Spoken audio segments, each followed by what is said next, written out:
You're listening to Owning the Buy Box, an IP Secure podcast. This is the podcast for agencies, brands, and aggregators who want to master Amazon, push out unauthorized competition, and take their business to the next level. You're about to hear a conversation that'll help you maximize your growth on Amazon by owning the Buy Box. Let's get into the show. Welcome to another edition of Owning the Buy Box. I'm your host, Dave Cooper. I'm also the founder and CEO of IP Secure, and very excited for today's episode of the show. We spend a lot of time on Owning the Buy Box talking to, people who sell on Amazon and brands, e-com teams, agencies. And what we want to do as well is also shift our focus a little bit to the companies and the individuals that are really leading the charge in developing solutions to some of these problems and services that really help sellers and brands on marketplaces tackle unauthorized sales. And so I'm super excited today to have on the show Chris Anderson. Chris is the CEO and the founder of eEnforce, and he's going to tell us a little bit more about what they do and how they help brands. Chris, thanks for joining us. Thanks for having me, Dave. Yeah. Thanks for the time. I know in some of the conversations that we've had, that you've sort of been around the space for quite a while, right? I mean, you're not new to these problems. You're not new to helping people tackle some of these issues. How'd you get started in this space and with eEnforce? Yeah, it's so my brother actually started Cyber Investigation Services, which is our parent company, back 13 years ago, and brought me in. We started talking. Yeah, he has actually a law enforcement background, and I have a high tech background, and we, after opening that, we started getting exposed to the unauthorized seller problem. And we had one company that came in and asked us to help, and we started doing that. And then in our infinite wisdom, we forgot to even think, would other companies maybe need these services too? So for a couple years, we didn't do a whole lot more other than that one client, and then from there, we just started realizing that just about every brand, consumer goods brand, was struggling with this problem. And at this stage, that's all we do. We've talked with, helped probably 600 brands over time, consulted with or worked with, done a lot over time. Wow, that's a lot of brands. That's a lot of battles to fight. Over the years. I mean, I think at least one of the things that we've observed on the show is and I kind of started in the brand space a couple decades back, and marketplaces were not as important then, right? I mean, I think eBay was big, but Amazon hadn't, kind of really exploded yet. And so people were really concerned with, like lookalike websites selling counterfeits, or kind of standalone websites that were popping up around the internet. And then all of a sudden, like, Amazon came and the world just changed, and the risk seemed to go up significantly with, the popularity, right, of these third-party marketplaces. Does your firm sort of focus on one particular area of the internet, or are you able to kind of help brands tackle sort of any flavor of unauthorized activity? What we primarily work on is anything U.S. The laws surrounding all of this space are pretty important in dealing with it. The bulk of our clientele, Amazon number one, Walmart number two, eBay number three, and then Google Shopping. A lot of people talk about, but there's that's a whole different animal from the enforcement side. Yeah, we hear that a lot. Google Shopping is kind of a frustrating thing for many brands because I feel like they have less understanding, right, of that particular medium and how it works and how to police it, and it's very dynamic, right, because it's in really an advertising platform, and so it's just so fluid. It's quite difficult, to tackle. But it's interesting that you immediately rattled off like the biggest marketplaces in the U.S. Um, and and how do you sort of see that landscape changed over time? I mean, when you guys first started dealing with marketplaces, was it very different than it is today? In your perspective, are things like improving, getting easier, getting less easy? I'm just curious on what your kind of general perspective is.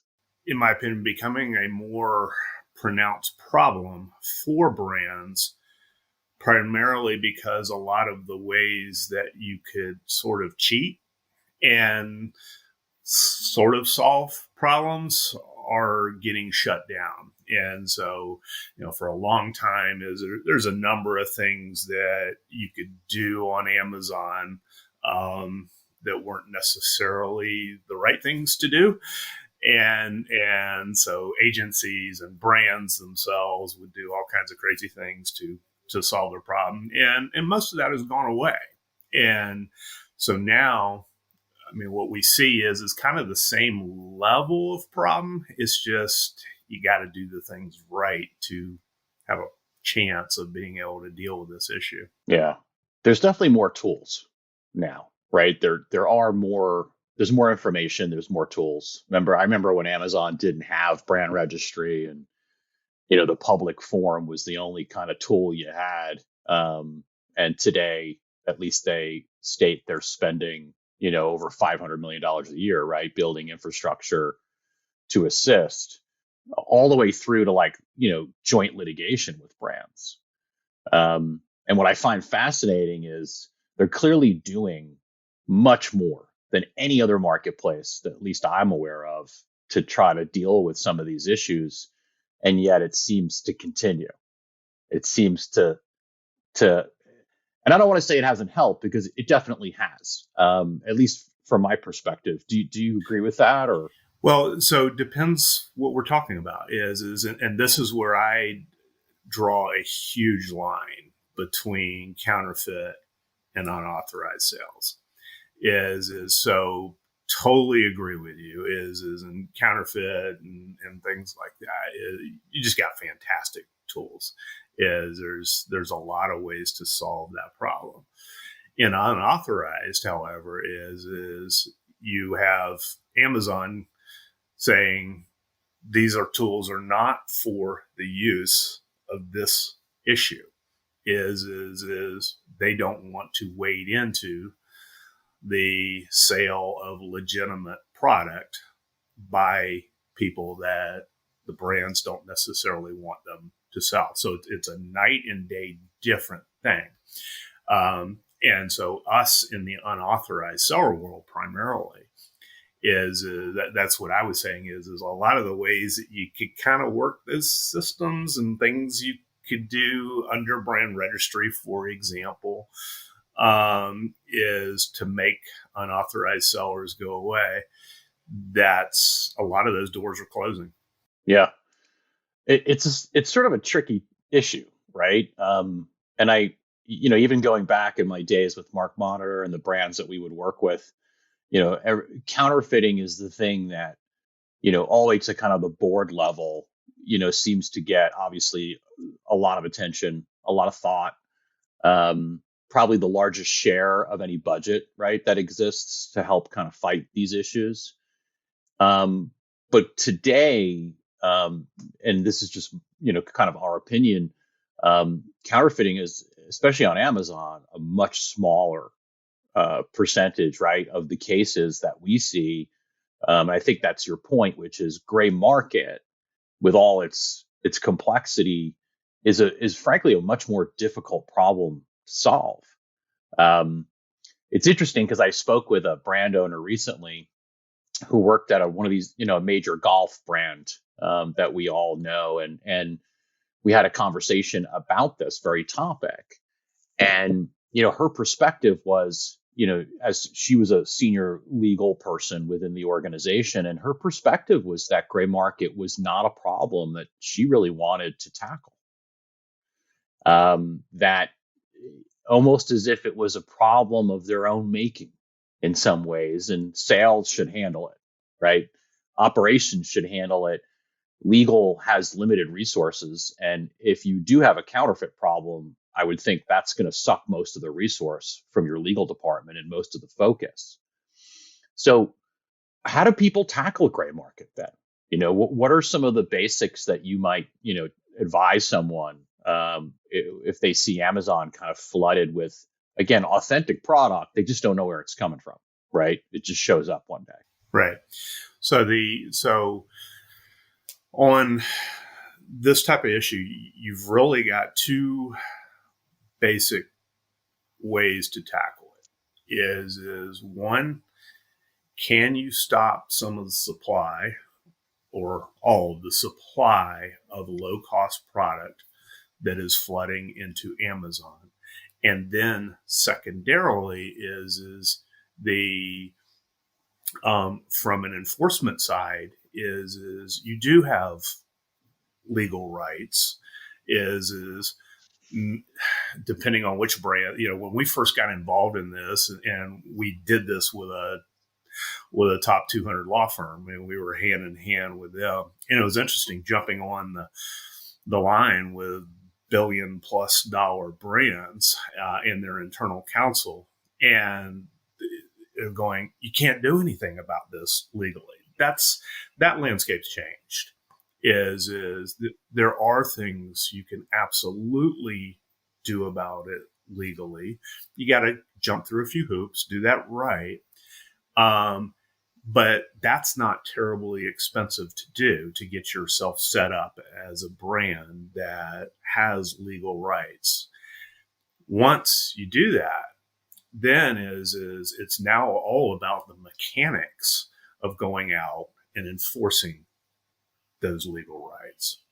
And so, back to what we were talking about before, is that's the one major difference that I see between counterfeit and unauthorized is both you can do something about, but in one case is the platform itself, you can go to them and they'll do something about it in counterfeit, whereas in unauthorized or gray scale or gray market is the you basically are required as a brand to go out and police yourself. Common theme we hear a lot when we have brands on the show, especially sort of kind of mid-market brands that are growing, kind of quickly, is this sort of conflict that inevitably arises between, the individuals who want to get control of this problem and stem the flow of the gray market product to the extent that they can, and sales, right? And your addiction to getting POs from perhaps distributors and retailers, and they almost always have the same story, Chris, which is we eventually had to beef up our contracts, right, with our distributors or our retailers, whoever we're selling product to, so that we could create the teeth that enabled us to go back and try to clean up some of these problems. And what's surprising to me, though, is that there are a lot of brands out there that are very well known, have been around a very long time, and really still aren't doing this, right? Are still just offloading huge amounts of product without the ability to then reverse engineer that problem. And it's interesting. I would imagine that's kind of an interesting conversation, right? With a brand, they have to be willing to say no, potentially, to a sale. You're spot on. And these days is there's really three components within a company that play in here. Is the poor guy that has to make e-com work. Right. You've got sales to brick and mortar and whoever else. And then you have legal, whether that's internal or external to the company. And what it takes is those three components, usually from a higher level within the company, going, hey, this is a big problem. And then just, getting on the same sheet of music. It's for many, many brands, especially if they tackle it early, so let's say you got a small brand and they had perfect control over their distribution because it was, D2C type of thing, but then they got bigger and they will go into a couple wholesalers and that's about the time you start losing control. But if they do that early on and go, hey, this is a real world problem, it's not that hard to control. But the more realistic scenario is, oh my gosh, we created a mess in the marketplace. I got 300 unauthorized sellers. I'm winning the buy box 20% of the time because of them. Help. What do you do? And the biggest thing, and usually the biggest eye opener when we talk to brands is that there isn't a little magic wand that you wave and they all just go away. Is this is a coordinated effort between your sales, your e-com, and a little bit of your legal plus the things that we do. And now you can start to get control over it. I think the key that you said there is if you start early, because I think that's the challenge that some of the bigger brands have is it wasn't part of their DNA for such a long time. And change is hard. It feels like it would be easier to start with a small brand and lay that really good foundation early on than it is to go back and try to create those cultural changes and contractual changes that you need.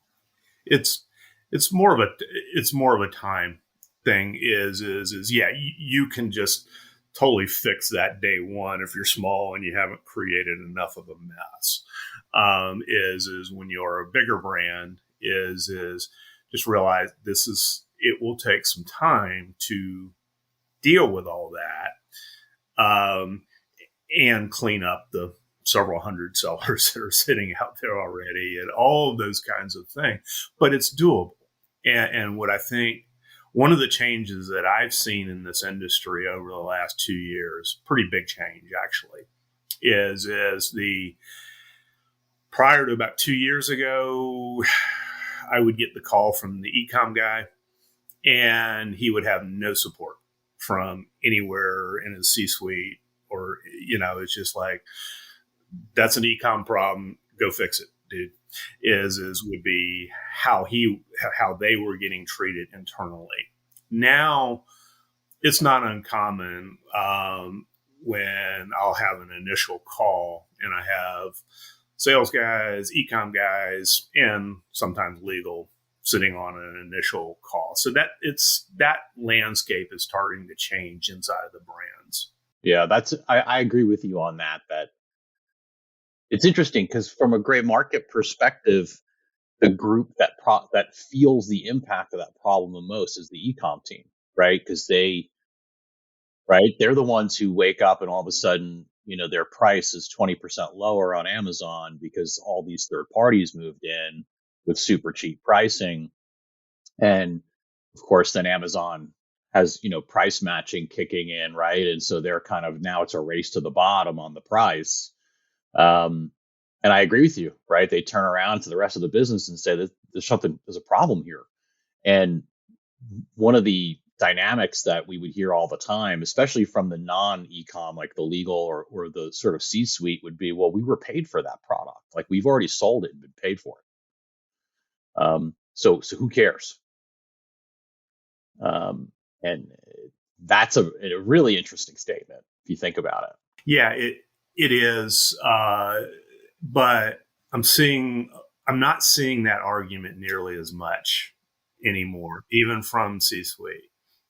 Why should they care? Why should they care? I mean, if they've already been paid for the product, right? Why? How do you convince your CEO that this is important and he should fund an initiative to stem it when it's not being sort of translated for them into an obvious lost sale? Depends what their primary sales mechanism is. So, for example, CEO gets motivated real fast. Let's say they sell to a big box, and that's their primary distribution. Is about the time that they start realizing that people, while they're in Home Depot, are pulling out their phones and looking at Amazon, going, "This price don't work." And then the Home Depot buyer is going, "Look, dude, I can't pay you this much for." They wake up quickly. That's a great point. I remember years ago doing a project with a hand tool manufacturer, and I remember we asked them, why are we doing this? Why are we here today? And they said, because Home Depot is beating us up because they have a favored nation clause, pricing clause in our contract. They keep going out to Amazon or eBay or wherever and seeing all the product there for 10, 20, 30% less than you can buy it at Home Depot. So it's interesting that you bring that up. So the pressure from your authorized partners and retailers is a great motivator to try to clean up gray market, because you certainly don't want to make Home Depot upset. Right. So you've got that. Then you also have the, you probably know the stat better than I do, but I think I've heard somewhere where like 70% of consumer goods search starts on Amazon. And then when you have unauthorized people selling on there and all the review issues that they create. So it's all of those dynamics that I think are waking brands up. Like I say, our conversations today are way different than they were 24 months ago. It's interesting. Yeah. So it's almost like, the lost sale is probably like at the bottom now of the list in terms of why you should be doing something about this, because there are, a bunch of additional problems that are actually much more acute and weren't really part of the equation, right? Like 5 years ago or 10 years ago. Yeah. So we would always tell them, 5 years ago or 3 years ago is, hey, these are issues too. And it, is kind of like going on deaf ears and, hey, can you quantify that? We got asked repeatedly is can you quantify, what you'll save us? And now I never get asked that. Is they're coming in, they know, no, they can't quantify it either internally, but they know they're getting crushed by this problem. It sounds like having a licensed investigator as part of your strategy adds a lot of value for the brands, and that's definitely a big part, I guess, of the DNA, right, of eEnforce and of the company, and that's interesting because I think investigators are something that I don't know, at least in my career over the years, I think brands have said, like, we have to have that. We need investigators for various functions, but I'm not really sure that they truly understand the value that you could provide as it relates to that gray market problem. And what I find fascinating is, the use of traditional investigation techniques to tackle, kind of this very new, innovative problem, especially on Amazon, right? I kind of find that fascinating. Yeah, it's so the biggest thing that most people don't understand on investigations is what we get to access as investigators. And so we literally get to log in. We have government clearances as an agency, so we get to log in into law enforcement equivalent databases. So we, no kidding, have every detail that is available out there. So, any of your entities, any of your cousins, the whole 9 yards. And it's funny because when we started this company, is we were going after really, really hardcore bad guys.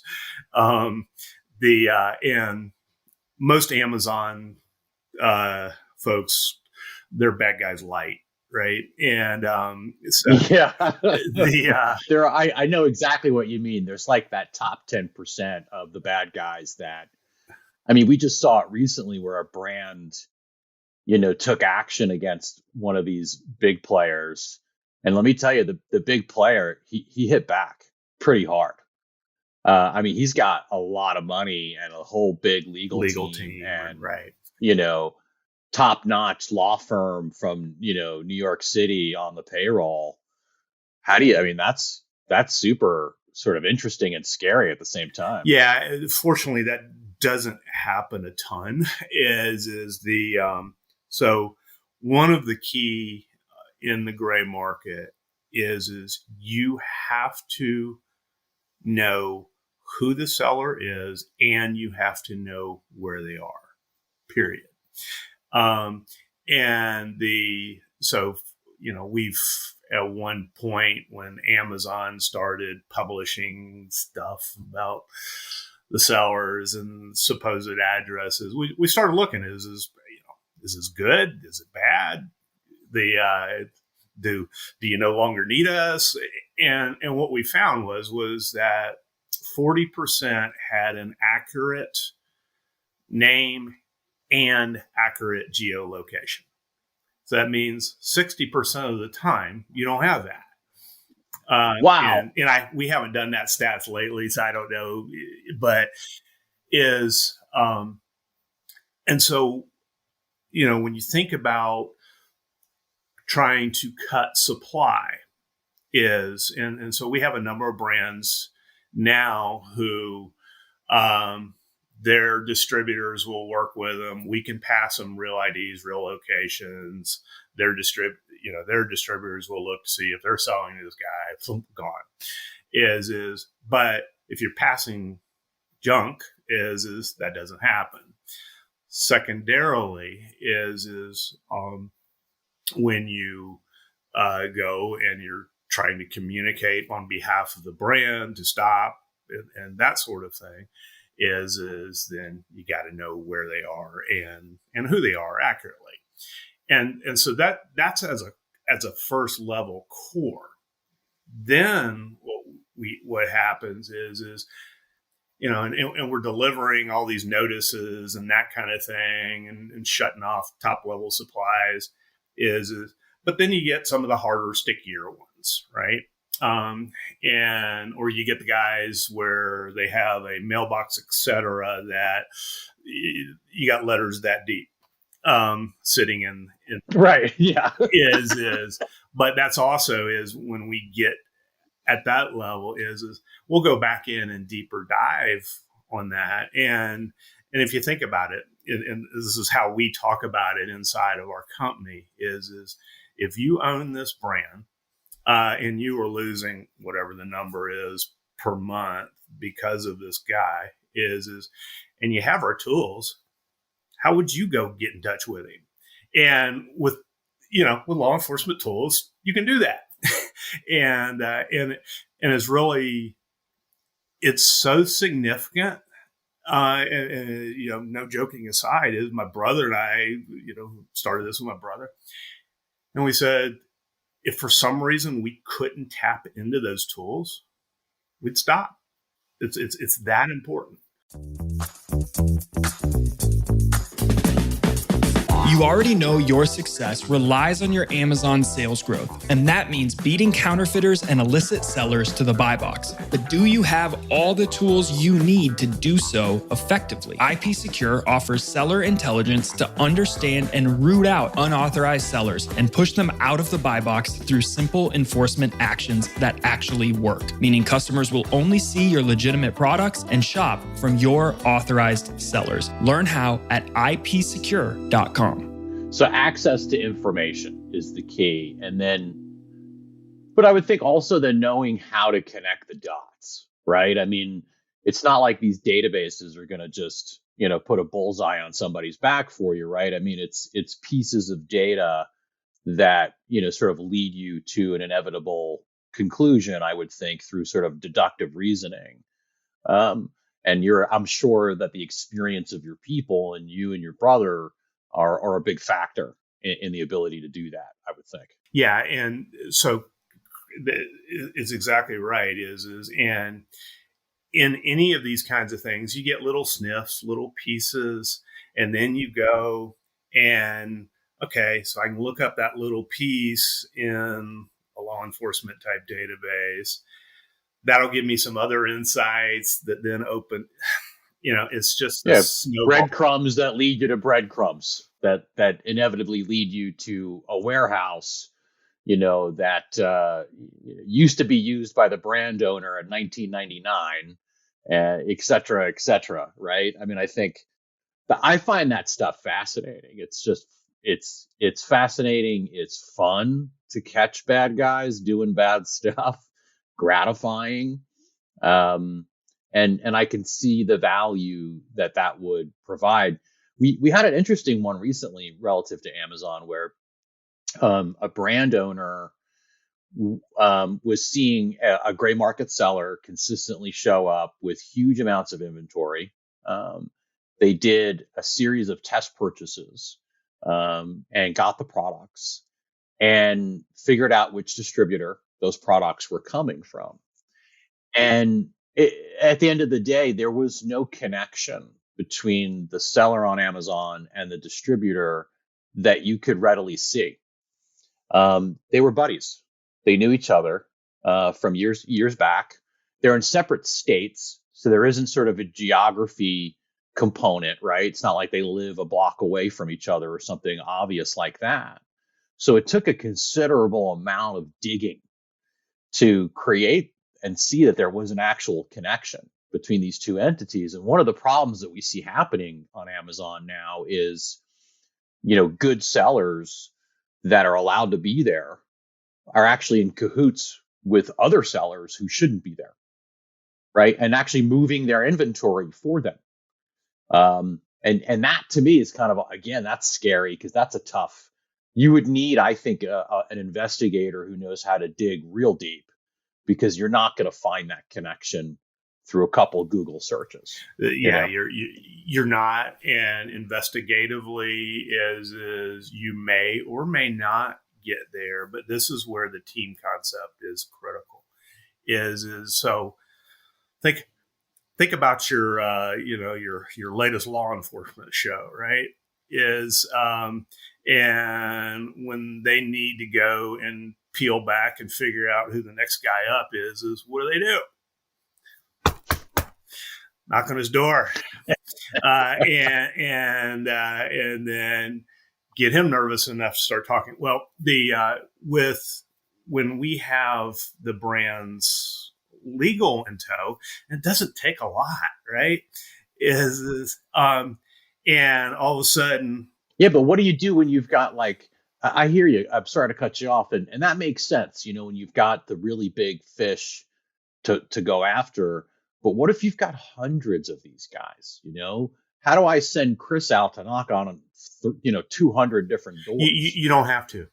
So this is where layering, we call it layering, is so the first thing you do is you go out. We're out scanning every day. We're dropping the worst ones into investigations to find the real IDs, real locations, right? From there is we're dropping on doorsteps letters, well done, that And that cleans up a lot, an awful lot. Is it surprises me every day actually how much that cleans up. Is if I was on. So you think letters and stuff are effective? Absolutely. In some cases. You have to clean up the noise component. And also, like law enforcement, is you have to have the credibility of a brand that you're serious on the street. And so when you walk onto a brand and boom, letter drops on your doorstep, that information starts spreading around the seller communities. Then what we find when we do that, the vast majority of the time, is that there's only a handful of sellers, small handful, where you got to get real serious about it, take it to the next level. And a lot of times, just through tactics that we can do, is we can convince that those, or a lot of those sellers, that this is real, brand serious. We'll find you. And then let's say there's 2 left that are really hard. And maybe you got to swim upstream and you get legal involved. They go drop pressure on. It's that whole series of steps. And if you skip any of them, it doesn't go so well. So it's like there's a long tail, right, to this problem. And I think your point is, you start with sort of the easiest, most cost-effective tools, which are, probably letters, marketplace takedowns, if that's appropriate, automated mechanisms, right, to the extent that they exist. And then you'll remove a certain percentage, and then you move on to the next group of sort of slightly more hardened and motivated individuals, inevitably whittling it down to like a core group where, you may have to litigate, right? You may have to pull out the big guns if it makes sense to do that. But because all the other steps you've taken, haven't worked, right? Which is why they are the core group that's kind of left over. Well, one thing, so taking legal steps in litigation, two very different animals, right? So one of the things that I learned early on in this, interacting with just tons of attorneys on different items, is it's about getting what you want for spending as little as you can Right. in the legal world. And if you get to litigation, unless you're the attorney, you failed, right? So there's a litany of tactics that get used by attorneys. So, for example, is dropping, under the trademark law for grayscale and all that kind of stuff, is so it's a federal type of action. Is well, if you've ever received a draft federal complaint, i.e. a lawsuit ready to file but not yet filed, and that arrives on your doorstep, that's a real event.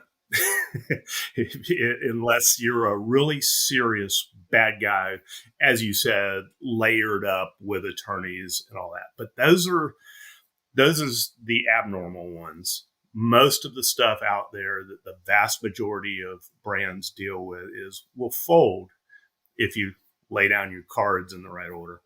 Yeah, that makes a lot of sense. It's a term we used to use, back in the day. We called it sort of cascading enforcement. You start with the lowest cost, easiest option, and you work your way upstream to the more hardened individuals that are out there.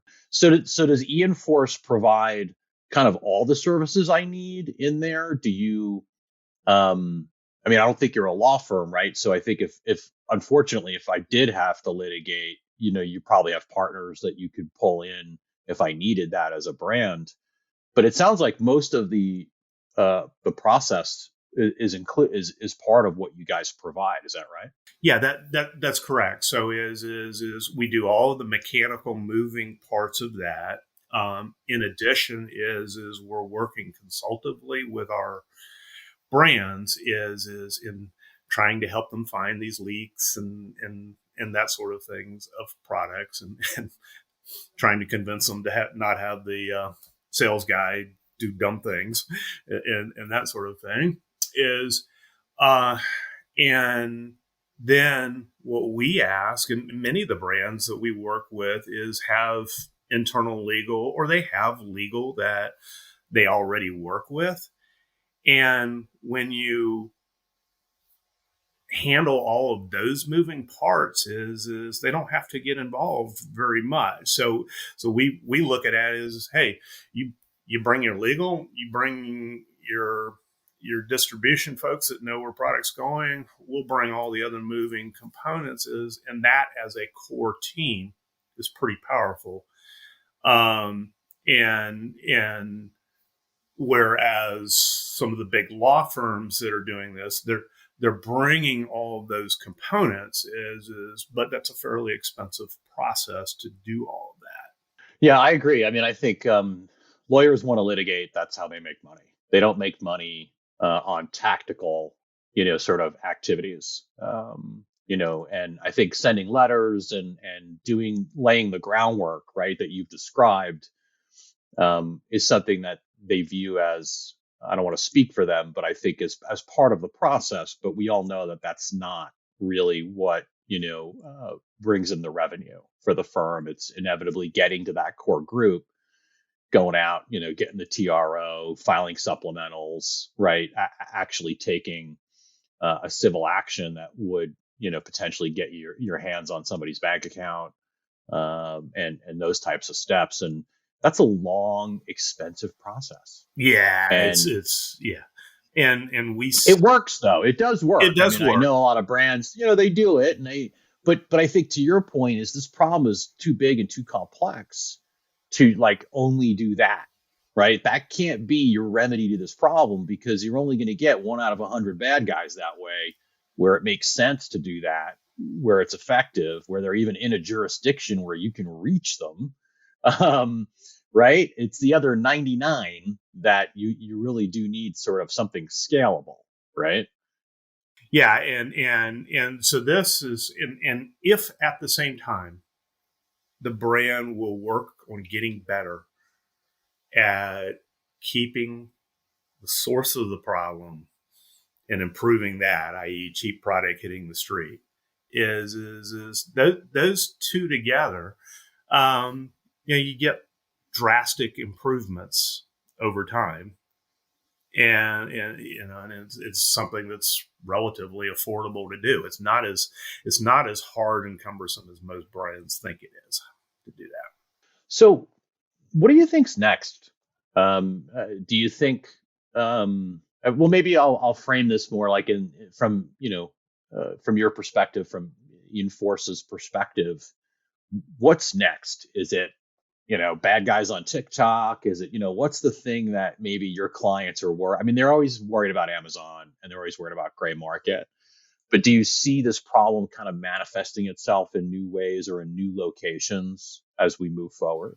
Well, certainly is the obvious one is the international extension of this. That's where it gets really tricky, is because as soon as you cross over, you're in a different set of laws, all of that kind of thing. And the law firms for really big firms are trying to work on solutions, but that's challenging. It's funny, you mentioned TikTok and other social media platforms and I expected that to pop up a lot faster than it has. But I talk to all these brands and I'm not hearing it. It's not on their radar, at least the ones that I'm talking to. So I don't know that answer either. And we scan a bunch of things and look for where is that, and I don't know. Is the and frankly is the um most U.S. brands are so far behind on what's truly there right now. Is that the worrying Takes a about? long time. Yeah, I think the key component too is, when does that like medium or platform or place, we'll call it, turn into a business issue rather than a pure sort of risk mitigation issue, right? Like when I worked at my former employer, we would work with a lot of brands who would spend like 80% of their time policing, Taobao and Alibaba.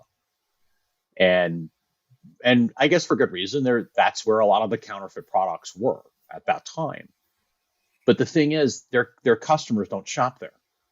So yes, they're removing counterfeit products, they're mitigating risk, but they're not actually generating any value for the business, right? Amazon, of course, is much different. I think Amazon started out that way, where people looked at it and said, "Oh, great, another place now. I have to police my IP. I've got to worry about counterfeits." But now you've got the whole enterprise talking about the importance of Amazon. So maybe TikTok will sort of be the same, right? If it actually sticks around long enough and moves from nuisance, risk mitigation silo into, brands are generating real growth through that platform, then maybe we'll see, right, their perspective change a little bit. yeah, and I totally agree with that. Is because it is, as we talked earlier, is it is moving from the compliance world into the business world in the brand. So that has happened in Amazon in a large way. But until some other platform, some other thing generates enough revenue to move the needle, then whatever bad guys do isn't going to really impact the brands that much. And it's not only new places, it's Amazon is consistently innovating and removing the friction between the buyer and the buy it now button, or the buy box, if you will. And I mean, now it's like they're going to be able to capture transactions and consumers, even off of Amazon, right? And many other places throughout the internet through the distribution of their technology. And so for me, I feel like one of the risks that I'm worried about is that the complexity grows even deeper, and the ability for these third parties to conceal themselves gets even easier, because I think Amazon inadvertently, in some cases, makes your job more difficult, not intentionally. Their intent is to simply remove friction for people, get the product you want when you want at the right price, and I think that's an admirable goal. And I can appreciate, as a consumer who shops there, I can appreciate that. But in their quest to make our lives easy, it's like layers of complexity that no reasonable person could possibly understand fully.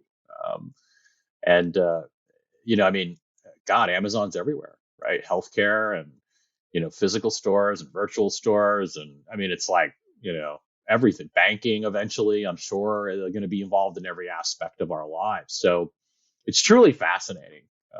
It really is. And hearing you talk about it, I can clearly see the value, right? That you know, licensed investigators could provide in that process. But like I said, I think it's not only someone who has the license and the access, but it is the experience. And clearly, you and your team and your brother have been doing this a long time. 600 brands is a ton. I'm sure there's very few problems that you haven't seen. So if people want to get a hold of you, Chris, what's the best way for them to kind of reach out and talk to you? And what's that process like? I mean, do you help them kind of assess some of these issues up front so they can decide what makes sense for them? What's your approach to helping people understand not only what eEnforce can bring to the table, but maybe what's really going on, behind the curtain. Yeah. So so our website is just e-enforce.com. So pretty simple. And really our process is the same. Is I work with all of the incoming brands, and so it's pretty simple. We'll sit down and talk. I'll listen to see what issues you think you have. And then based on that is we'll go out, we'll grab data and see what we see.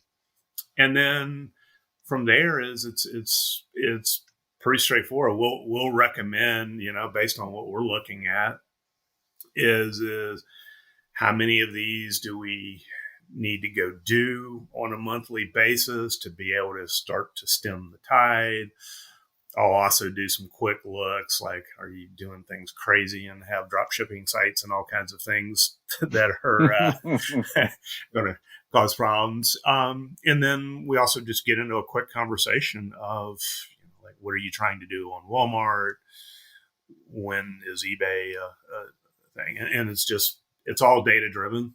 And just, so they're looking at the same data that I am, and they go, if this was my brand, you probably need to do X number per month. Yeah. That makes sense. So, I think that's unfortunately, all the time that we've got today, Chris, but for the audience, I just want to reiterate, if any of these issues resonate with you, you can, absolutely reach out to Chris and his team at eEnforce.com. Best way to reach them. They've clearly been doing this a long time and have seen good results helping people, especially again in the gray market space that we know is a much more complex and difficult problem to solve. You can download episodes of Owning the Buy Box at all the major podcast platforms. And Chris, thank you so much for joining us. This has been really helpful and informative. And I'd actually love to have you maybe back on a periodic basis so we can talk a little bit more about these topics, because they do evolve and change, really quickly. And clearly you've got a ton of expertise, and we appreciate you sharing it with us today. I appreciate you having me, Dave, and I would love to come back and talk with you again. You've been listening to Owning the Buy Box, a show from IP Secure. Never miss an episode by subscribing to the show in your favorite podcast player. Please give us a rating, leave a comment, and share episodes that you love. That helps us keep delivering you the tools you need to sharpen your competitive edge and ensure your authorized sellers always own the buy box. We'll see you next time.